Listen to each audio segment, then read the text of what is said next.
الحاجة ديت انا لما عرفتها وفرت عليا وقت كبير جدا ومجهود اكتر بكتير. بس تعالى اقول لك القصة اللي جا منها للحاجة اللي اكتشفتها ديت.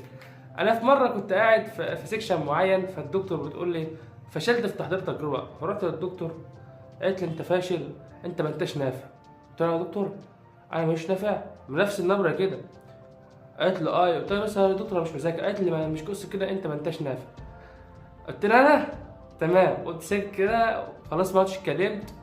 تعدي الايام ويجي الفاينل واقفله واروح لها المكتب، تمام، واقول لها يا دكتور افتحي كده السيستم عندك شوف انا عامل ايه. ما انبهرتش، ما ادتش اي اكتشن، فقمت ساب المكتب وماشي. بس بعيدا عن التفاصيل اللي انا جاي اقول لك، ان لما تكون انت بتعمل حاجه اي نعم عندك اصرار، بس مش هتوصل للحاجه الاعلى، انت فاهم؟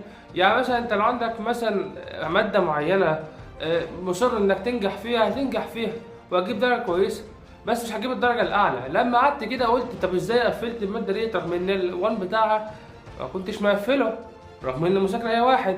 اكتشفت ساعتها ان الاصرار لما يكون مصاحبه عند. الحقيقه ديفيد جوجز اتكلم عن حاجه شبه كده في كتاب له، وقال لك كنت داخل في تحدي بحاجه معينه او خايف، عقلك بيلغي تفعيل وضع الطاقه، وان النسبه العاديه للدماغ لاستهلاك الطاقه في الدماغ هي 40% من طاقه الجسم.